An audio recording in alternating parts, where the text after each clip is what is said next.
Many high-profile individuals such as Logan Paul and Gary Vee are starting to collect and invest in Pokemon cards. But should you be investing in Pokemon cards? That's what we're going to be talking about in today's video. Let's go.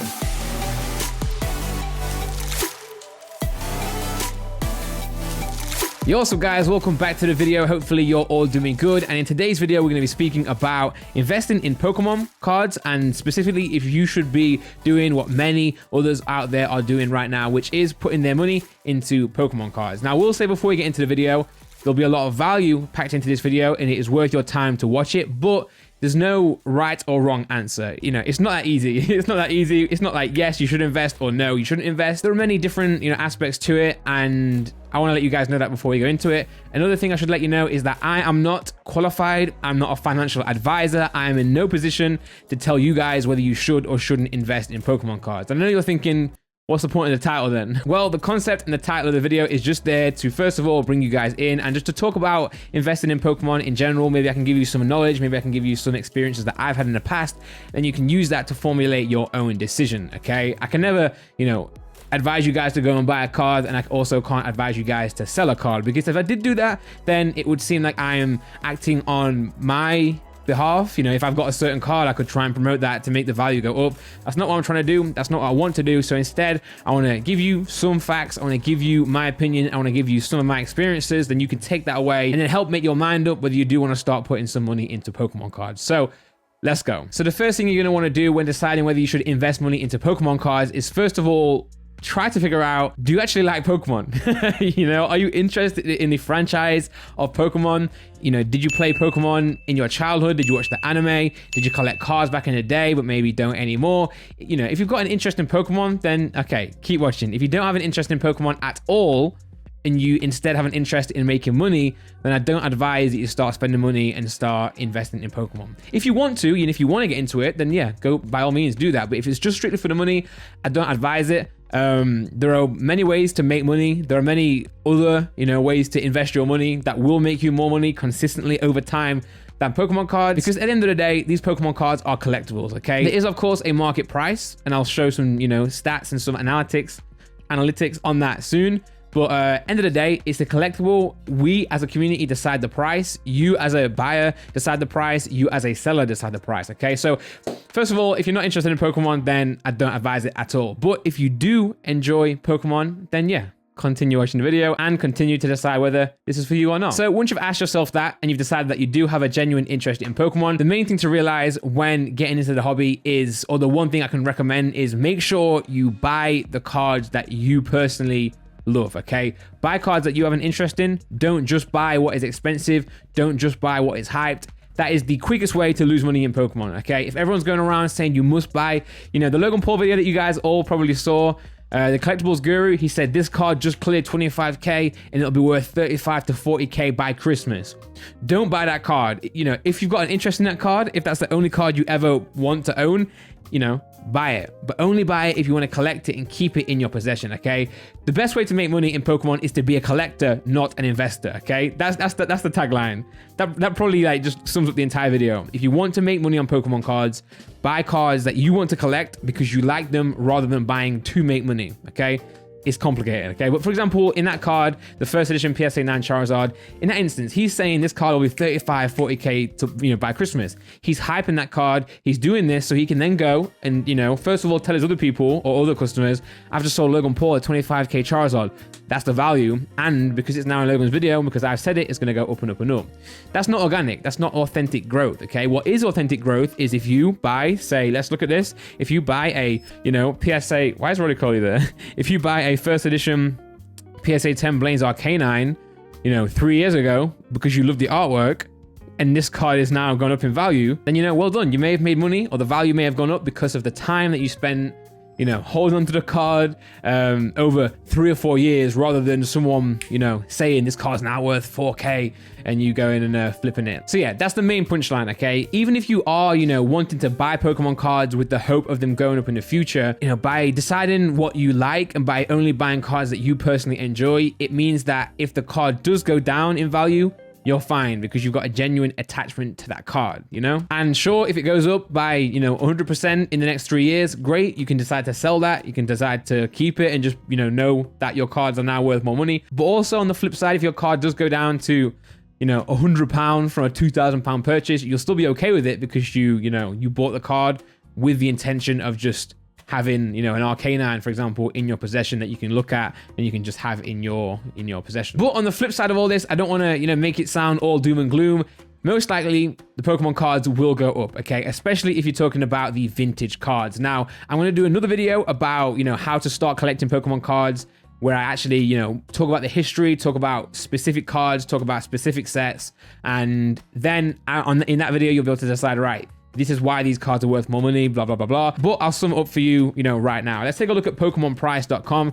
This is the website that we're going to be looking at today. This is the analytics of many different sets. Now, the way this website works is any cards that have been sold on eBay, you know, buy it now, whatever, will get logged on this website as the last sale price, okay? It's not always accurate. You do sometimes get people who have shill bidded or shill bought cards. That means they haven't actually been sold to a real person. It's just been kind of faked to manipulate the price. So I would never actually count this website as fact, but what you can trust it in is, you know, as an average and as a little bit of a guide, okay? So as you can see here, this is October 2016 and it ends October 2020. So 4 years. This graph right here is a span of 4 years. I'm going to take away PSA 9 and PSA 8. We're going to look at PSA 10 only right now. And this is the base set first edition, okay? So if in October you wanted to buy the entire base set first edition in PSA 10, it would have cost you $13,000. Now, you know, Laura, zoom in on this right here. You'll see it says 77 cards from set missing prices. So that means that, you know, 77 cards within this set haven't been sold in a PSA 10 at the time on this website, okay? Whereas now, there's one card. Look, there's one card. The following cards were not included in the total due to no recent sales. One card, okay? So you have to understand, in the meantime, or in the span of 4 years, 76 cards have now been accounted for in terms of a sale. So you can actually say that, you know, it's worth more because the website's tracked more cards. But, and it's a big but, October 2016, $13K for the entire first edition base set on Pokemon Price, and it's now worth $220,000. Okay, so yes, 76 new cards were added, but they were most likely commons, energies, trainers, etc. The bulk of the set, the hollows, etc. will have been in there. So you can see a rise from 13,000 to 220,000 in a space of 4 years. That does show that Pokemon cards do hold value. They do go up in value. And what's the reason for this? Let's touch on that. Now, the reason for this, of course, especially in the case of the base set first edition, is because it was the first ever Pokemon card expansion to be released ever. There's nothing before it in English, at least. This is the first one. It was super rare, and that is why it's worth so much money. Okay, the amount of, you know, boxes and cards in existence is very minimal, and that's why, you know, it's worth more money. And that's going to be the same for all the sets, okay? And especially for the following reason. The first 15 sets of the Pokemon English expansion were under the license of Wizards of the Coast. Wizards of the Coast are who produce Magic the Gathering, one of the most popular TCGs in the world. And at the time, you know, Pokemon was a fresh franchise. It was a new media. And instead of making their own cards, they went to Wizards of the Coast, trusted them with the production and the license of translating all the Japanese cards into English. So from base set all up until Skyridge, it was produced by or under license of Wizards of the Coast. And after Skyridge, right here, the actual print of Skyridge was cut short. That's one of the reasons this set is so valuable. It was cut short and Wizards of the Coast lost that license. And then Nintendo Pokemon Creatures took the license, the Pokemon Company International took that license and, you know, started to produce the cards on their own. So everything from EX Ruby Sapphire until Sword and Shield, Darkness Ablaze, is now produced by Pokemon themselves, okay? So the reason these sets here, these 15 sets are so valuable, are so sought after, is because they can never be reprinted. They can never be reprinted. They can be adapted, you know, the artwork. Pokemon still own the artwork, of course. Pokemon still own the property of all the Pokemon there, but they're never going to be able to go back and reprint any of these sets. And that's why these sets are known as vintage. That's why these sets are so sought after. I'm not saying they're going to go and reprint EX Ruby and Sapphire, but if they wanted to, they would have, you know, history. If they kept it, they'd have history of all, you know, the properties, or well, all of the materials involved to do that. base set, jungle, fossil, they could never do that in the same way. I mean, technology changes anyway, but yeah. So if these sets can never be reprinted, there can never be more than there currently are right now. And if you have people such as me, such as yourself, buying up these cards and holding them forever, there are less on the market. It's all about supply and demand. Especially now, you're seeing many YouTubers, Logan Paul, etc., coming in, buying a lot of boxes, selling the packs inside. It just means the amount of, sealed product, the amount of, boxes you can actually open these cards in, there's just not many anymore. It's dwindling, the supply is dwindling, and the demand, Logan Paul, 4 million views on his new video, rising. You know what I'm saying? The demand is rising, the supply is shrinking. So that's why these cards are worth more money. That's why these cards are rising. Will they continue to rise? Probably. The danger is right now, at least, you're getting a lot of people who are coming in for the hype, coming in for the flex, and coming in for the illusion that you can make money, you can flip money buying and selling Pokemon cards. And you can. I don't want to say that you can't. You can. Do I recommend it? No, because at that point it becomes dangerous. And again, we go back to what I said at the start of this video. These people, or if you're doing that, you're not buying these cards because the love of them, you're buying them because you're trying to flip them. And again, if you want to play with money, go and invest in stocks and shares, go and invest in Bitcoin, go and throw your money on a roulette table. You know what I'm saying? With Pokemon, buy the cards if you've got a genuine interest in the cards, okay? We'll go back to my cards down here. As you can see, these are cards that I packed as a kid with my mum, okay? I was like 6-7 years old, opening the gym challenge set with my mum and my brother, and what 10-15 years later, probably more, I got them graded and they came back really good grades. But again, I've got a history with these cards. I will never sell them, and because I would never sell them and because I haven't sold them, they've gone up in value. You know what I'm saying? These are treasured items. And just to kind of like speak, let's just speak money, let's just speak actual facts here. This card right here, I used to make a note of the price of a PSA 9 and a PSA 10 because my original goal was to turn all the 9s in this set into 10s. So I've got the RK9, I'm happy, I'm done.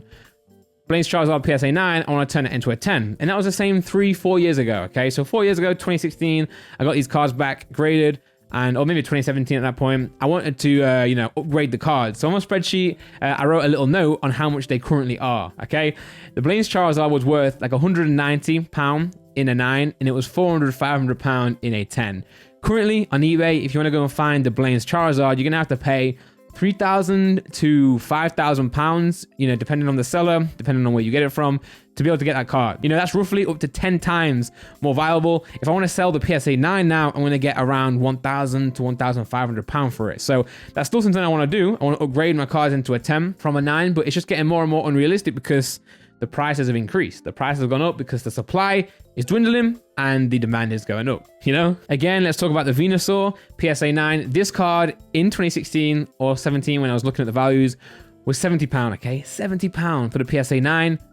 300 perhaps, 250 perhaps in a PSA 10. That was the price back then. Now you're looking to pay, I don't know, 1,300, 1,400, 500 for this card. So yeah, the proof is in the pudding. The proof is in the numbers. The cards do go up in value. And I'm not going to say, don't put your money into Pokemon, because chances are, if you do buy a card and you wait 5-10 years, it will go up. And that's the same with anything. That's the same with the brand new modern cards, The less they print, or, once they're out of print, but be careful with the new cards. Evolutions, one of the recent XY sets, came out in 2016, only just went out of print, okay? Now Pokemon own the material and Wizards of the Coast don't. Pokemon can decide whenever they want to turn the tap on. They can decide whenever they want to just print more cards. And, if you're stacking, cases of booster boxes and they print them, it's going to go back down to retail or wholesale price, And that's been proven in the past with Roaring Skies and many other sets. And it's probably going to happen in the future as well, So this is why it's not black and white. This is why there's no yes or no answer. But end of the day, if you do buy cards because you enjoy them,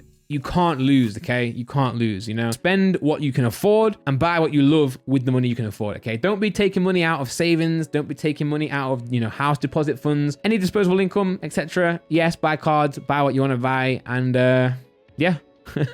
Hopefully they go up. If they don't, though, you're still happy. So again, this video was mainly for the newer collectors out there. I'm sure many of the experienced collectors here will agree with what I'm saying. I'm not trying to put you guys off collecting either. I just think you guys need to hear from hopefully experienced sources what to do with your money, and you should learn this before you jump into it, because I do feel like, no fault of Logan, I do feel like, Logan drawing up interest, people like Collectibles Guru in that video saying, this card will be 40k by Christmas, will mean that many people out there will go and take their savings and go and put it into the PSA 9 Charizard because it's going to make money, not because they want the card. And that's a danger because then you've got people who do buy that, inflating the market without it being organic, you know? And at that point, it starts to look like a bit of a bubble, and what do bubbles do? Bubbles burst. If you go and buy that card for 30K because you think it's going to be 40K by Christmas, you now have to panic sell it for 25, for 20.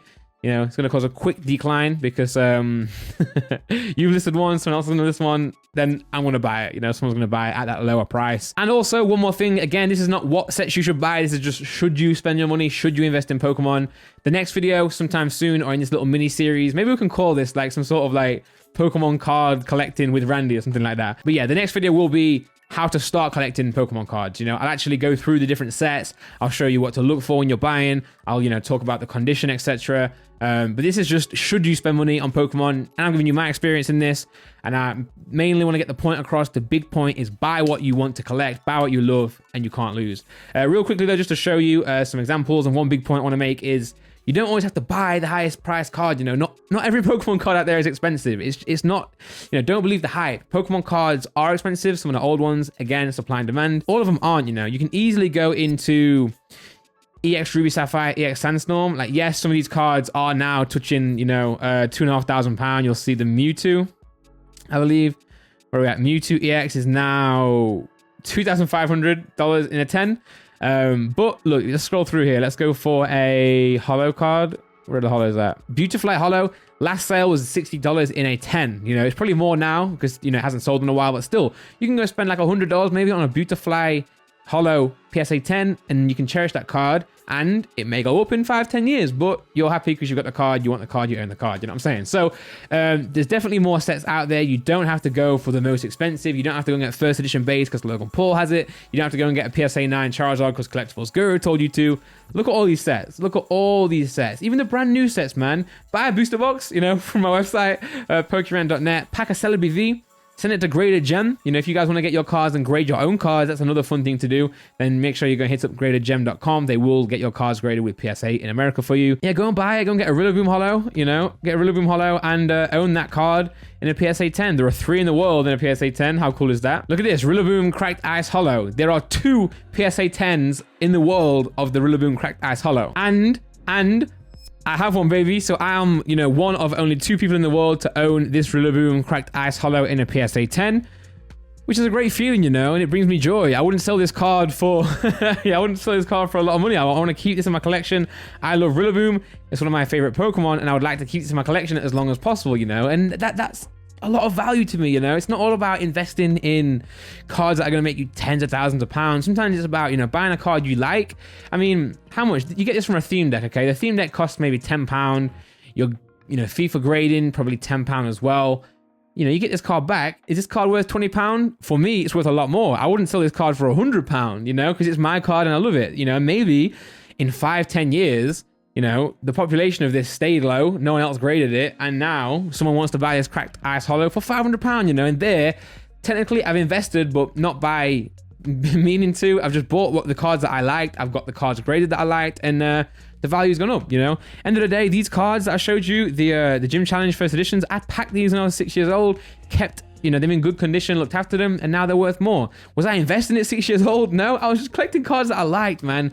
And that's the beauty of it. That's the beauty of Pokemon. That's where the value is, and that's why the cards are going up. Or that's why the cards have gone up to this point. Don't go and chase the cards because the guru or the expert told you to. It's all about you. Personality is everything in Pokemon. And yeah, I hope you guys enjoyed this video. I hope you took some value from it.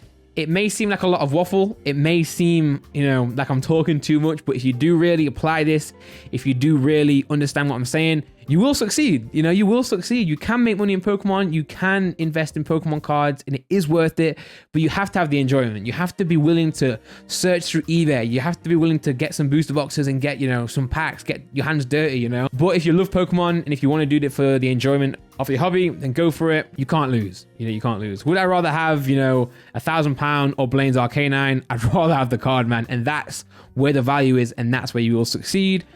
And, you know, you won't fail. So guys, thanks for watching this video. Hopefully you did enjoy it. If you did, feel free to leave it a like down below just so you can, you know, help others see this in the YouTube algorithm. If you're new here and you enjoyed this video, make sure you subscribe. I'll have a lot more videos like this in the future where we just, you know, sit down, talk, try and help you guys along the way a little bit. And yeah, appreciate your time. Thank you so much. I'll see you tomorrow for some more Pokemon content. We've got a lot of good videos planned this week, especially you know, Friday, the Logan Paul first edition pack opening. I've got a pack. He's going to be opening one of my packs. So let's go, baby. Let's go. And yeah, thanks for watching, guys. See you soon. Take care.